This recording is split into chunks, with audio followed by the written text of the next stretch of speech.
A ver, imaginemos por un momento un mundo de fantasía, pero no uno que esté ahí para ser conquistado, sino uno que necesita ser comprendido. Bueno, pues ese es el revolucionario Archipiélago de Terramar, la gran obra de Úrsula K. Le Guin. Y es que estamos ante una saga que no solo se expandió durante 50 años, casi nada, sino que fue evolucionando a la par que su autora, hasta el punto de desafiar las reglas del género y al final incluso sus propias reglas.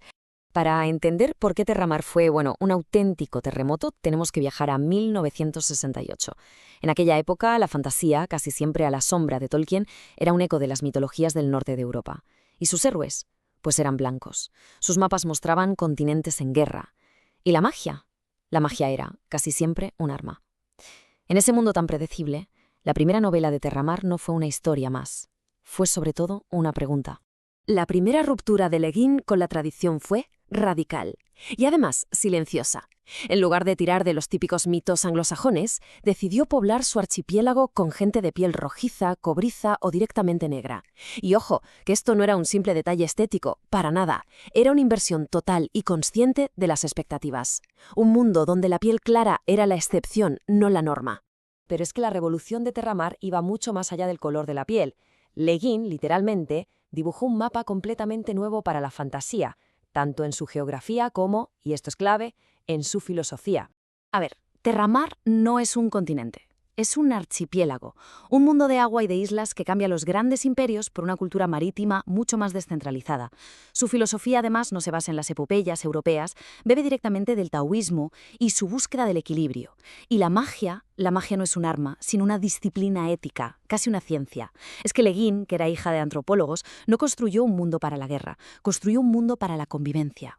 Y todo esto cobra vida en la trilogía original a través de su protagonista, Jed, y de ese sistema de magia tan singular que va a definir tanto su mundo como su propio viaje. Vale, el corazón de la magia de Terramar está en una idea potentísima, el nombre verdadero.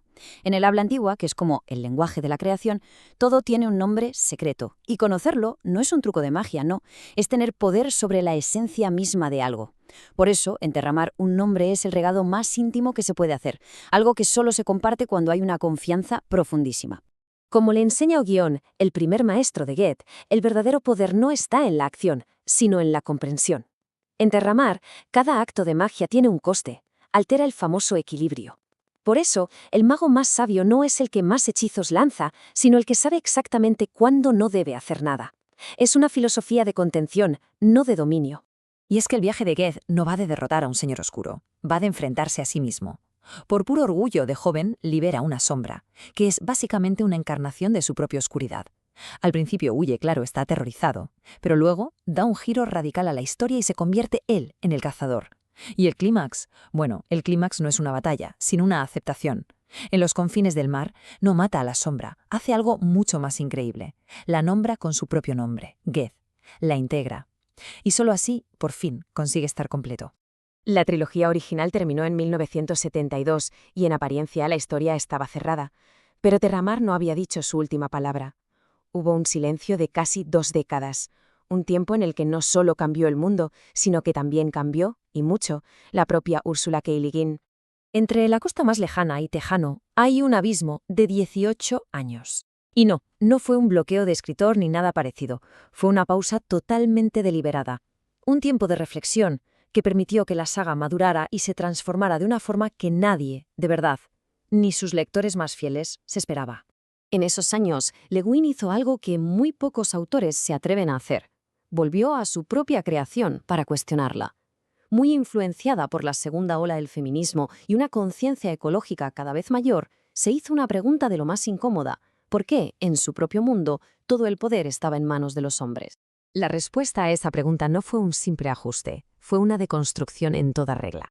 En los libros que vinieron después, Le Guin cambió por completo el foco de su narrativa para encontrar el poder en los lugares que antes había ignorado, en las manos de los que, supuestamente, no tenían poder. El cambio de enfoque fue total, de verdad. Si la primera trilogía celebraba las grandes hazañas públicas de los magos, los libros posteriores encontraron la fuerza en lo primado. El foco se movió hacia las mujeres, la vida doméstica, la resiliencia silenciosa. El acto de cuidar de los demás ya no era un acto de servicio, sino un acto de poder. Y Tejanu es la encarnación perfecta de esta subversión. Tenar, la antigua sacerdotisa, ahora es una viuda en una granja. Y Hed, el que fue archimago, ha perdido todo su poder. Ahora es solo un hombre vulnerable. La verdadera magia de esta novela no está en los hechizos, sino en el acto de cuidar de una niña maltratada, quemada. En esa fuerza que se encuentra en la vida cotidiana, en la resistencia silenciosa. Al final, la saga termina por deconstruir sus propias jerarquías de poder. La magia institucional de los magos, tan importante al principio, es puesta en su sitio. Y se nos revela que otras formas de poder, como la brujería de las mujeres o la sabiduría ancestral de los dragones, son igual de cruciales para mantener el equilibrio del mundo. Y es así como las dos mitades de la saga se unen para formar un archipiélago completo. Una visión del mundo coherente, profunda y, desde luego, radicalmente distinta a la que se nos presentó al principio. El legado completo de Terramar es, en última instancia, una redefinición total de lo que significa ser un héroe. Al criticar las estructuras de poder patriarcales e integrar los principios masculinos y femeninos, la saga propone una nueva forma de heroísmo. Una que no se basa en grandes hazañas, sino en una ética del cuidado, en la autoaceptación y, por encima de todo, en encontrar el equilibrio con el mundo y con una misma o uno mismo. La resolución final de la saga es profundamente metafísica. Descubrimos que el más allá, esa tierra seca, es en realidad una creación artificial, un muro levantado por magos que le tenían pánico a la muerte. Era una prisión para las almas que rompió el ciclo natural de la vida. Así que el último acto de equilibrio, el más grande de todos, no es un hechizo, es la demolición de ese muro, liberando a las almas para que puedan reintegrarse con la naturaleza, con el otro viento. 54. Ese es el número de años que separan el primer relato de Terramar, de 1964, del último, que se publicó póstumamente en 2018. Más que una saga, la obra de toda una vida. Con una obra de esta profundidad, la verdad es que nos sorprende que haya sido tan difícil de adaptar. La miniserie de Sci-Fi, por ejemplo, fue repudiada por la propia Legin por blanquear a sus personajes. La película de estudio Ghibli, aunque visualmente es una pasada, traicionó el espíritu introspectivo de la obra al centrarse demasiado en la violencia. A día de hoy, la adaptación más fiel sigue siendo la de la radio de la BBC, que sí que supo capturar ese tono poético y meditativo de Terramar. Finalmente, en 2018, un poquito antes de fallecer, Le Guin supervisó la edición definitiva, Los libros de Terramar. Trabajó codo con el ilustrador Charles Bess para que, por primera vez, las imágenes reflejaran de verdad el mundo que ella había imaginado, incluyendo, y esto para ella era crucial, el verdadero color de piel de sus habitantes. Al final, este viaje de 54 años por Terramar nos deja con una idea revolucionaria, casi disfrazada de pregunta. ¿Y si el mayor acto de magia no consiste en cambiar el mundo a nuestra voluntad, sino en comprender, por fin, cuál es nuestro lugar en él?